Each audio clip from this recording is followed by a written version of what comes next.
Hey guys, this is Mark with Hawkeye Ordnance. Today we're checking out the Vortex Strikefire II.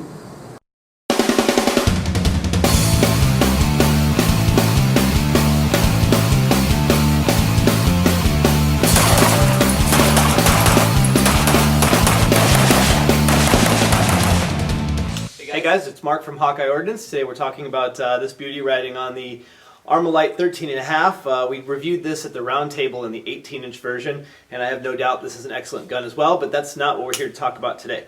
Today we're talking about the Vortex Strikefire II.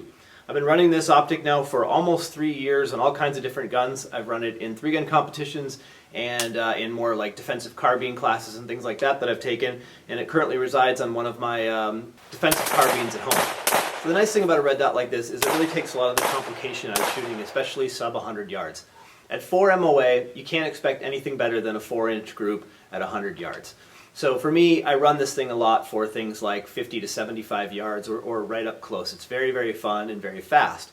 Because it doesn't provide magnification, you essentially have unlimited eye relief, which means from whatever goofy position you find yourself in, even if you're way offside, you can still find that red dot and that bullet's going to go wherever that is. So it makes it incredibly fast to just bring it up and shoot. It's a both eyes open shooting situation. Effectively, whatever you're looking at, you keep looking at it. You don't want to stare at the red dot itself because effectively it's like it's a laser, so it's bouncing off glass, which means it's essentially infinite. So staring at it's going to make it blur more and more and more and more and more. So the way that I usually handle this with this, unlike iron sights, is I'll keep my eyes directly on the target and then bring my rifle up in place.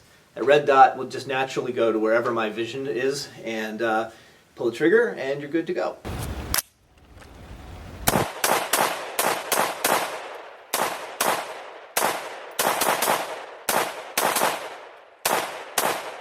Alright guys, so one thing we're going to do is go over some of the controls on here. So go ahead and watch this. So the controls are really easy to work. Even with gloves on, you've got the press and hold for power on off. Press and hold to toggle between green and red if your variant has that. And then you've got illumination up and illumination down, really simple. So you press and hold the top to turn it on, and then you'll see the dot there. And then you have up and down buttons here for power. So you'll go down, you can see the decreasing dot. And then if you press and hold the bottom, it switches to green in this particular variant. And then again, you've got the different power settings. That's all the way up.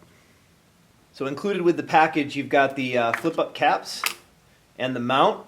And the battery change is easily done right here with a CR123. Like so. So I have noticed with a few of these, the cap is kind of a pain in the butt to get back on, but that could just be that I'm sort of retarded. Adjustments are made for windage and elevation with these turrets here. You just screw these guys off. And then you've got your little indentation right there. You can actually use the, it's hard to see this, but you can use the top of the cap to make your adjustments. So why would a guy go with this over the aim point, which effectively it's modeled after? And the reason would be cost. So this comes in at right around $180 with the mount, where the aim point's going to be well north of $400 without a mount. So you're looking at probably a $500 red dot to get the aim point. Now the aim point is very, very ruggedized compared to this. However, I don't spend a whole lot of time getting in and out of armored cars with body armor, and my guess is most of you watching don't either.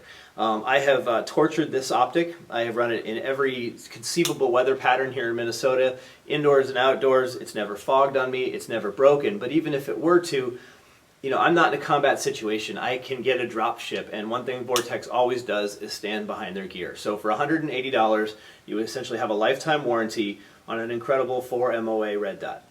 Alright, so that's just a quick look at this awesome little optic for $180. It's really a really good choice for getting into 3-gun for limited division or for your defensive carbine. Highly recommended, and you can't beat the warranty on these.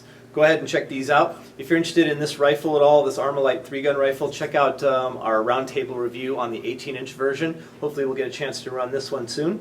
And we'll see you on the other side. God bless.